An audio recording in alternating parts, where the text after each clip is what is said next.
ನಮಸ್ಕಾರ ಸ್ನೇಹಿತರೆ, ಅಮೋಘ ವರ್ಷ ಕೋಚಿಂಗ್ ಸೆಂಟರ್ ಯೂಟ್ಯೂಬ್ ಚಾನಲ್ಗೆ ನಿಮಗೆಲ್ಲ ಸ್ವಾಗತ. ಇವತ್ತಿನ ಪ್ರಮುಖವಾದಂತಹ ಕರೆಂಟ್ ಅಫೇರ್ಸ್ ಟಾಪಿಕ್ಸ್ಗಳನ್ನು ಡಿಸ್ಕಸ್ ಮಾಡೋಣ.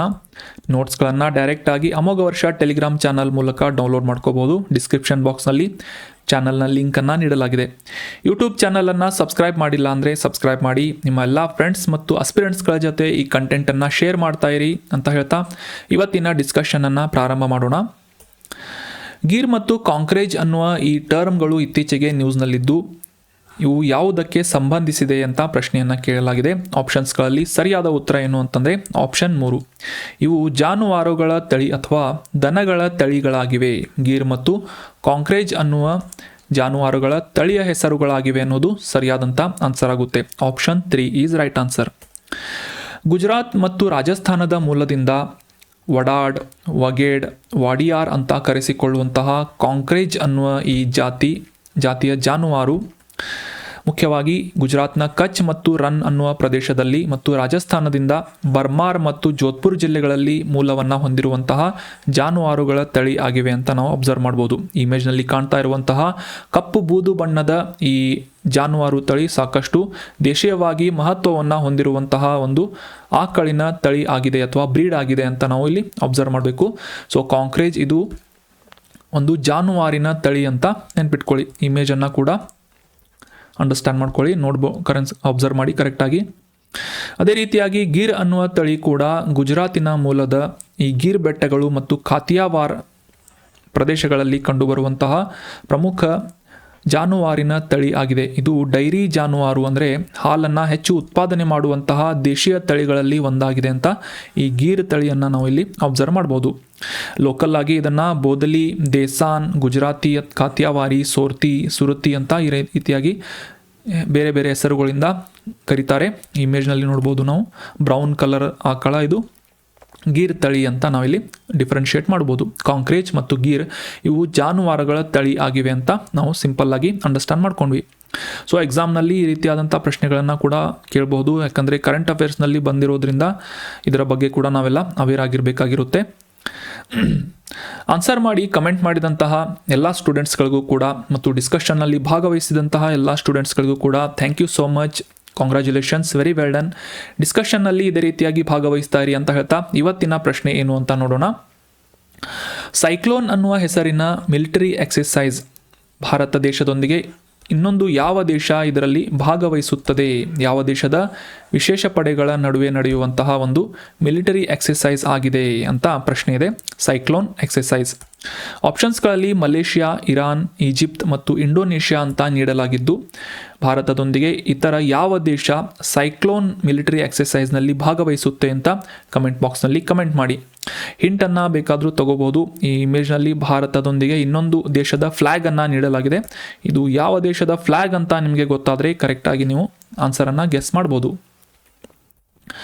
ಇನ್ನು ಮುಂದಿನ ಆರ್ಟಿಕಲ್, ಇತ್ತೀಚೆಗೆ 2024 ಭಾರತೀಯ ಜಲ ಸಪ್ತಾಹದ ಸಂದರ್ಭದಲ್ಲಿ ಕೇಂದ್ರ ಜಲಶಕ್ತಿ ಸಚಿವರಿಂದ ಭೂ ನೀರ್ ಅನ್ನುವ ಒಂದು ಆನ್ಲೈನ್ ಪೋರ್ಟಲನ್ನು ಲಾಂಚ್ ಮಾಡಲಾಗಿದೆ.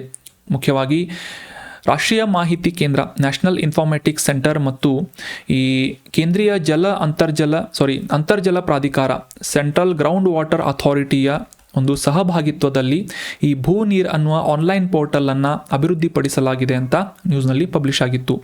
ಈ ಭೂ ನೀರ್ ಪೋರ್ಟಲ್ ಅಂದರೆ ಏನು ಮತ್ತು ಇದರ ಮುಖ್ಯ ಉದ್ದೇಶ ಏನು ಅಂತ ಸಿಂಪಲ್ಲಾಗಿ ಈ ಒಂದು ಆರ್ಟಿಕಲ್ನಲ್ಲಿ ಅಂಡರ್ಸ್ಟ್ಯಾಂಡ್ ಮಾಡ್ಕೊಳ್ಳೋಣ. ಈ ಅಂತರ್ಜಲವನ್ನು ಅಥವಾ ಗ್ರೌಂಡ್ ವಾಟರನ್ನು ಹೊರ ತೆಗಿಬೇಕು ಅಂತಂದರೆ ಈ ಬೋರ್ವೆಲ್ಲನ್ನು ಕೊರೆದು ಅಥವಾ ಕೊಳವೆ ಬಾವಿಯನ್ನು ತೆಗೆದು ನೀರನ್ನು ಹೊರ ತೆಗೆಯಲಾಗುತ್ತೆ, ವಿಡ್ರಾ ಮಾಡಲಾಗುತ್ತೆ. ಸೊ ಆ ಒಂದು ಅಂತರ್ಜಲವನ್ನು ಹೊರ ತೆಗಿಬೇಕು ಅಂತಂದರೆ ಕೆಲವೊಂದಿಷ್ಟು ಪರ್ಮಿಷನ್ಸ್ಗಳನ್ನು ಪಡೆದುಕೊಳ್ಳುವುದು ಸರ್ಕಾರದಿಂದ ಮತ್ತು ಪ್ರಾಧಿಕಾರಗಳಿಂದ ಒಂದು ನೋ ಆಬ್ಜೆಕ್ಷನ್ ಸರ್ಟಿಫಿಕೇಟನ್ನು ಪಡೆದುಕೊಳ್ಳುವಂತಹ ಅವಶ್ಯಕತೆ ಇರುತ್ತೆ. ಈ ರೀತಿಯಾದಂತಹ ಕೆಲವೊಂದಿಷ್ಟು ಪ್ರಕ್ರಿಯೆಗಳಿಗೆ ಅಥವಾ ಫಾರ್ಮಾಲಿಟೀಸ್ಗಳಿಗೆ ಸಂಬಂಧಪಟ್ಟಂತೆ ಸುಲಭವಾಗಿ ಅದನ್ನು ಡಿಜಿಟಲ್ ರೂಪದಲ್ಲಿ ಪಡೆಯುವಂತಹ ಒಂದು ಅನುಕೂಲವನ್ನು ಭೂ ನೀರ್ ಪೋರ್ಟಲ್ ಮಾಡಿಕೊಡುತ್ತೆ ಅಂತ ನಾವು ಸಿಂಪಲ್ಲಾಗಿ ಇದರ ಬಗ್ಗೆ ಅಂಡರ್ಸ್ಟ್ಯಾಂಡ್ ಮಾಡ್ಕೋಬೋದು. ದೇಶದಾದ್ಯಂತ ಈ ಅಂತರ್ಜಲದ ನಿಯಂತ್ರಣವನ್ನು ನಿರ್ವಹಣೆಯನ್ನು ಸುಧಾರಿಸುವಂತಹ ನಿಟ್ಟಿನಲ್ಲಿ ಮತ್ತು ಈ ಅಂತರ್ಜಲವನ್ನು ಹೊರತೆಗೆಯುವಂತಹ ಒಂದು ಪ್ರಕ್ರಿಯೆಯಲ್ಲಿ ಪಾರದರ್ಶಕತೆಯನ್ನು, ದಕ್ಷತೆಯನ್ನು ಮತ್ತು ಸಸ್ಟೈನಬಿಲಿಟಿಯನ್ನು ಪ್ರೋತ್ಸಾಹಿಸುವಂತಹ ಒಂದು ಉದ್ದೇಶವನ್ನು ಕೂಡ ಈ ಭೂ ನೀರ್ ಅನ್ನುವ ಆನ್ಲೈನ್ ಪೋರ್ಟಲ್ ಮಾಡಿಕೊಡಲಿದೆ ಮತ್ತು ಒಂದು ವೇದಿಕೆಯಾಗಿ ಇದು ಕಾರ್ಯವನ್ನು ನಿರ್ವಹಿಸಲಿದೆ ಅಂತ ಈ ಆನ್ಲೈನ್ ಪೋರ್ಟಲ್ ಬಗ್ಗೆ ನಾವು ಅಂಡರ್ಸ್ಟ್ಯಾಂಡ್ ಮಾಡ್ಕೋಬಹುದು. ಆಗಲೇ ನಾವು ಡಿಸ್ಕಸ್ ಮಾಡಿದ ಹಾಗೆ ಈ ಸುಸ್ಥಿರವಾದಂತಹ ಅಭ್ಯಾಸಗಳನ್ನು ಪ್ರೋತ್ಸಾಹಿಸುವಂತಹ ನಿಟ್ಟಿನಲ್ಲಿ ಮತ್ತು ಈ ನೋ ಆಬ್ಜೆಕ್ಷನ್ ಸರ್ಟಿಫಿಕೇಟ್ಸ್ಗಳಾಗಿರ್ಬೋದು ಅಥವಾ ಇತರ ಪರವಾನಗಿಗಳನ್ನು ಪಡೆದುಕೊಳ್ಳುವಂತಹ ನಿಟ್ಟಿನಲ್ಲಿ ಮತ್ತು ಅದಕ್ಕೆ ಸಂಬಂಧಿಸಿದಂಥ ಅಂದರೆ ಅಂತರ್ಜಲದ ನೀರನ್ನು ಹೊರತೆಗೆಯುವುದಕ್ಕೆ ಸಂಬಂಧಿಸಿದಂತಹ ಕಾನೂನು ಚೌಕಟ್ಟುಗಳನ್ನು ಮತ್ತು ನಿಯಮಗಳನ್ನು ಈಸಿಯಾಗಿ ಆಕ್ಸೆಸ್ ಮಾಡಿಕೊಳ್ಳುವಂತಹ ನಿಟ್ಟಿನಲ್ಲಿ ಡಿಜಿಟಲ್ ರೂಪದ ಈ ಪೋರ್ಟಲ್ ಸಾಕಷ್ಟು ಅನುಕೂಲವನ್ನು ಮಾಡಿಕೊಡಲಿದೆ ಅಂತ ನಾವು ಅಬ್ಸರ್ವ್ ಮಾಡ್ಬೋದು.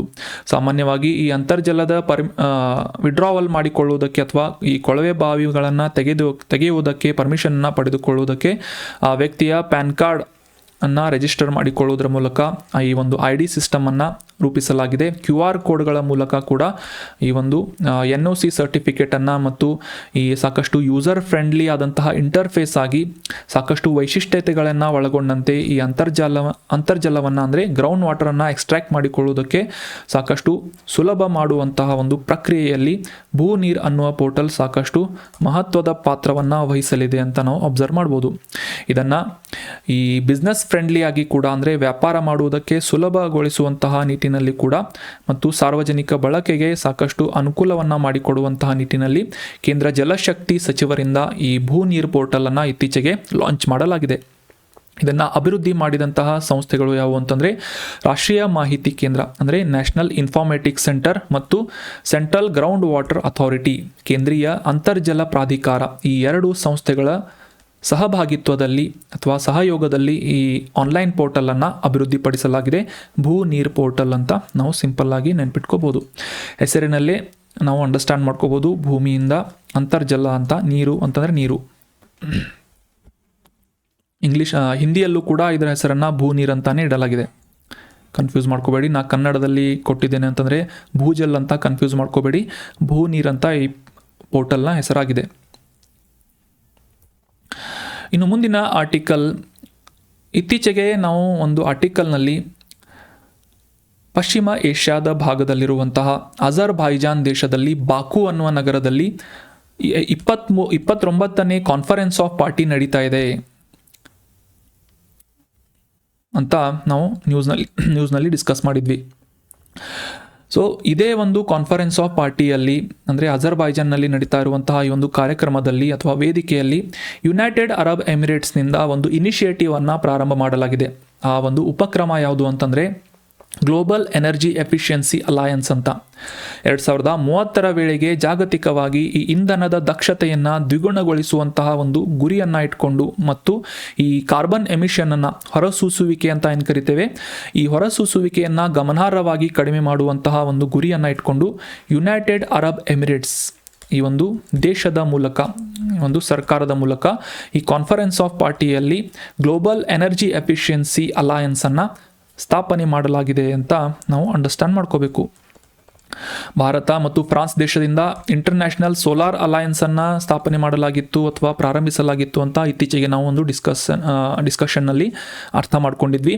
ಸೊ ಅದೇ ರೀತಿಯಾಗಿ ಜಾಗತಿಕವಾಗಿ ಈ ಎನರ್ಜಿ ಎಫಿಷಿಯನ್ಸಿಯನ್ನು ಅಂದರೆ ಈ ಇಂಧನದ ಸಾಮರ್ಥ್ಯತೆಯನ್ನು ಅಥವಾ ದಕ್ಷತೆಯನ್ನು ಡಬಲ್ ಮಾಡುವಂತಹ ಗುರಿಯನ್ನು ಇಟ್ಕೊಂಡು 2030ರ ವೇಳೆಗೆ ಈ ಗುರಿಯನ್ನು ಸಾಧಿಸುವಂತಹ ಒಂದು ಉದ್ದೇಶವನ್ನು ಇಟ್ಕೊಂಡು ಯುನೈಟೆಡ್ ಅರಬ್ ಎಮಿರೇಟ್ಸ್ ಮೂಲಕ ಈ ಗ್ಲೋಬಲ್ ಎನರ್ಜಿ ಎಫಿಷಿಯನ್ಸಿ ಅಲಯನ್ಸನ್ನು, ಒಕ್ಕೂಟವನ್ನು ಸ್ಥಾಪಿಸಲಾಗಿದೆ ಅಂತ ನಾವು ಸಿಂಪಲ್ ಆಗಿ ಅಂಡರ್ಸ್ಟ್ಯಾಂಡ್ ಮಾಡ್ಕೋಬೇಕು.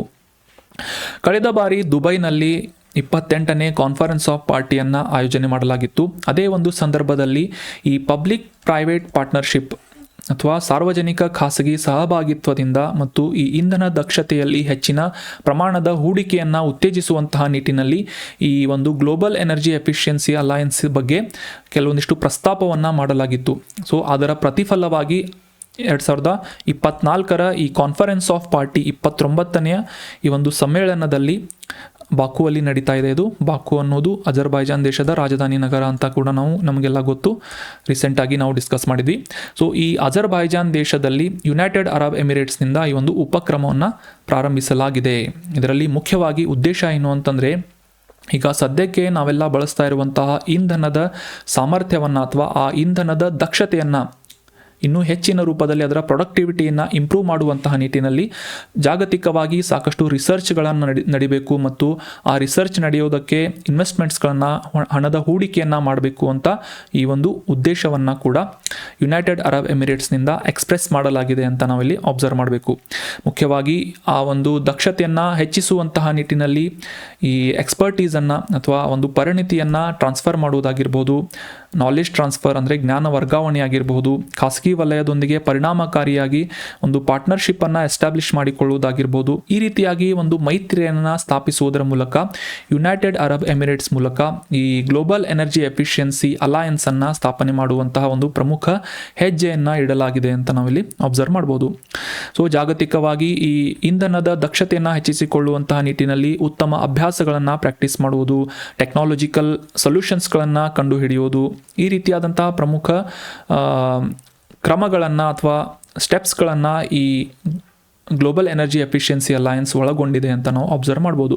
ಸೊ ಈ ಬೆಸ್ಟ್ ಪ್ರಾಕ್ಟೀಸಸ್ಗಳನ್ನು ಮುಖ್ಯವಾಗಿ ಆಫ್ರಿಕನ್ ರಾಷ್ಟ್ರಗಳಿಗೆ ಹಣಕಾಸು ಮತ್ತು ಇಂಧನದ ಸಮರ್ಥವಾದಂತಹ ಇನ್ವೆಸ್ಟ್ಮೆಂಟ್ಸ್ಗಳನ್ನು ಒಳಗೊಳ್ಳುವುದರ ಮೂಲಕ ಈ ಒಕ್ಕೂಟವನ್ನು ಸ್ಥಾಪನೆ ಮಾಡಲಾಗಿದೆ ಅಂತ ನಾವಿಲ್ಲಿ ಅಬ್ಸರ್ವ್ ಮಾಡ್ಬೋದು.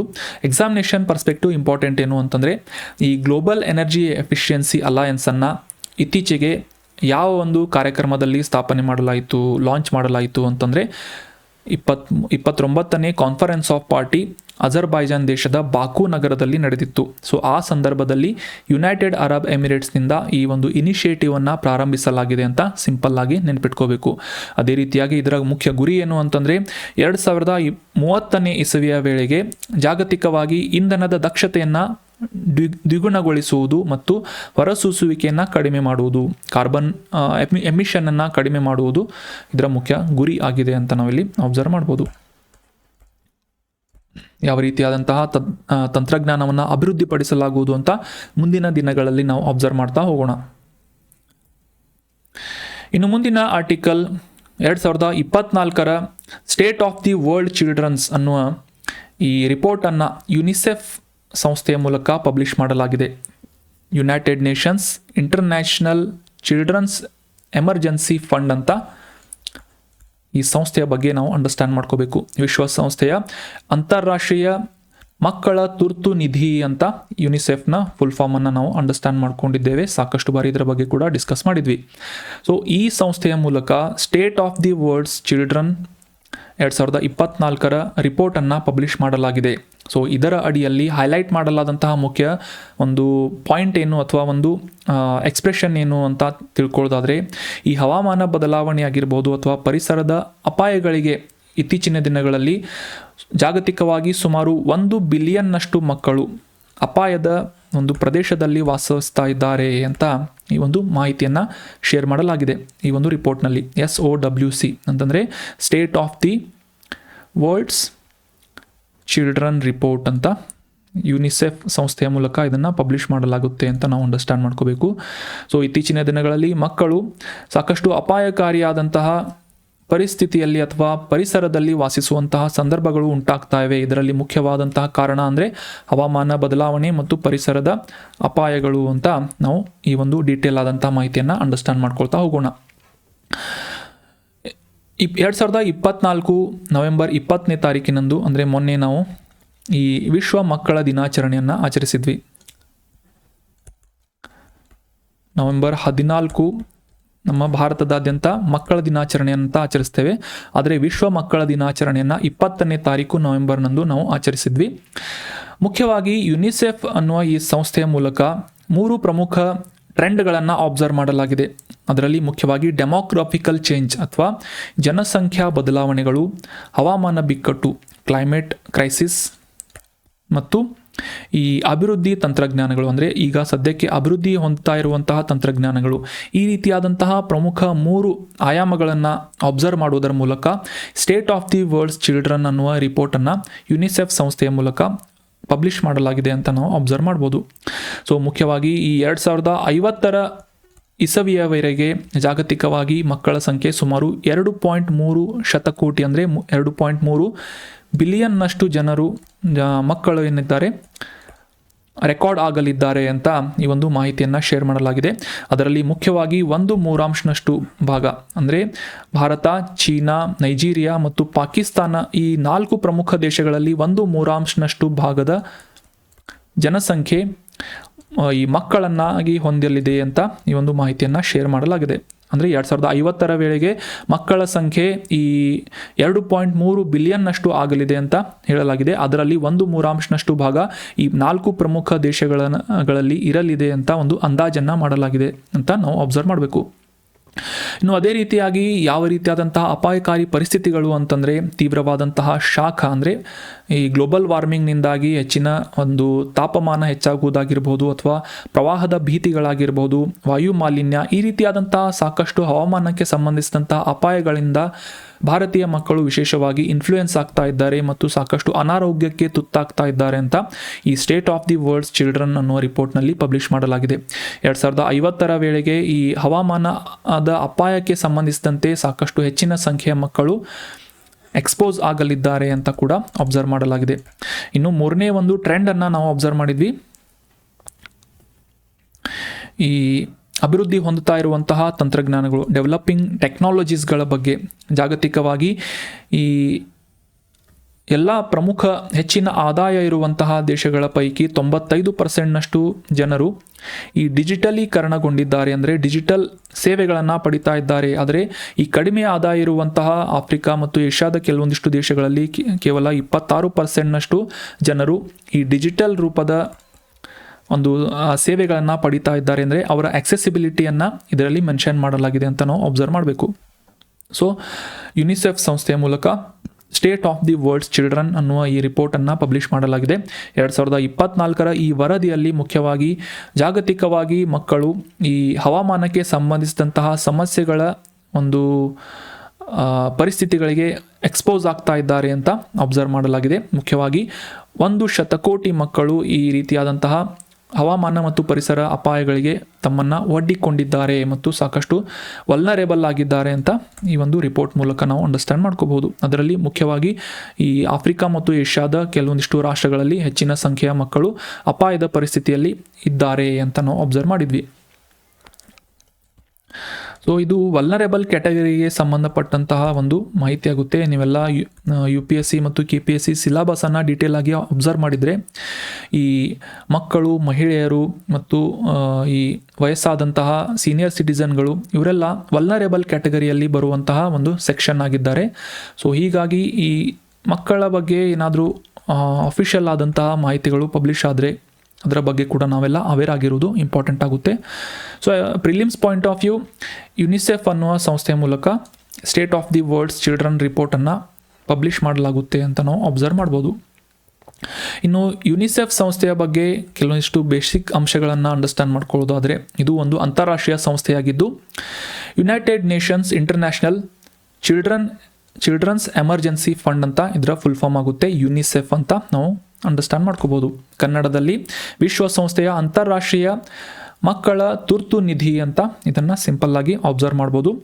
1946 ಡಿಸೆಂಬರ್ 11ನೇ ತಾರೀಕಿನಿಂದ ಆಕ್ಟಿವ್ ಆಗಿ ಕೆಲಸ ಮಾಡ್ತಾ ಇರುವಂತಹ ಯುನಿಸೆಫ್ ಸಂಸ್ಥೆ ಮುಖ್ಯವಾಗಿ ಜಾಗತಿಕವಾಗಿ ಮಕ್ಕಳ ಸಂರಕ್ಷಣೆಗಾಗಿ ಈ ಪೋಷಕಾಂಶ ಆಗಿರ್ಬೋದು, ಅವರಿಗೆ ಬೇಕಾದಂತಹ ಶಿಕ್ಷಣದ ಬಗ್ಗೆ ಸಂಬಂಧಿಸಿದಂತಹ ವಿಷಯಗಳಾಗಿರ್ಬೋದು, ಅವರ ಹೆಲ್ತ್ ಕೇರ್ ಆಗಿರ್ಬೋದು, ಈ ರೀತಿಯಾದಂತಹ ಪ್ರಮುಖ ವಲಯಗಳಿಗೆ ಸಂಬಂಧಿಸಿದಂತೆ ಮಕ್ಕಳ ಒಂದು ಪೋಷಣೆಯನ್ನು ಮಾಡುವಂತಹ ನಿಟ್ಟಿನಲ್ಲಿ ಫಂಡ್ಸ್ಗಳನ್ನು ಕಲೆಕ್ಟ್ ಮಾಡ್ತಾ ಇರುವಂತಹ ಮತ್ತು ಸಾಕಷ್ಟು ಅನಾಲಿಸಿಸನ್ನು ಡೀಟೇಲ್ ಅಂತ ರಿಸರ್ಚನ್ನು ಒದಗಿಸ್ತಾ ಇರುವಂತಹ ಸಂಸ್ಥೆಯಾಗಿ ಯುನಿಸೆಫ್ ಸಂಸ್ಥೆಯನ್ನು ನಾವೆಲ್ಲ ರೆಗ್ಯುಲರ್ ಆಗಿ ಅಬ್ಸರ್ವ್ ಮಾಡ್ತೇವೆ.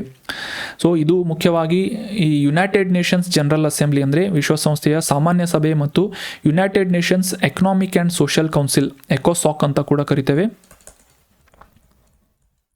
ಸೊ ಈ ಎರಡು ಪ್ರಮುಖ ಪೋಷಕ ಸಂಸ್ಥೆಗಳ ಅಡಿಯಲ್ಲಿ ಕಾರ್ಯನಿರ್ವಹಿಸ್ತಾ ಇರುವಂತಹ ಸಂಸ್ಥೆ ಯುನಿಸೆಫ್ ಅಂತ ನಾವಿಲ್ಲಿ ಅಬ್ಸರ್ವ್ ಮಾಡ್ಬೋದು. ಇದರ ಮುಖ್ಯ ಕಚೇರಿಯಲ್ಲಿದೆ ಅಂತಂದರೆ ಯುನೈಟೆಡ್ ಸ್ಟೇಟ್ಸ್ ಆಫ್ ಅಮೆರಿಕಾದ ನ್ಯೂಯಾರ್ಕ್ ನಗರದಲ್ಲಿ ಲೊಕೇಟ್ ಆಗಿದೆ.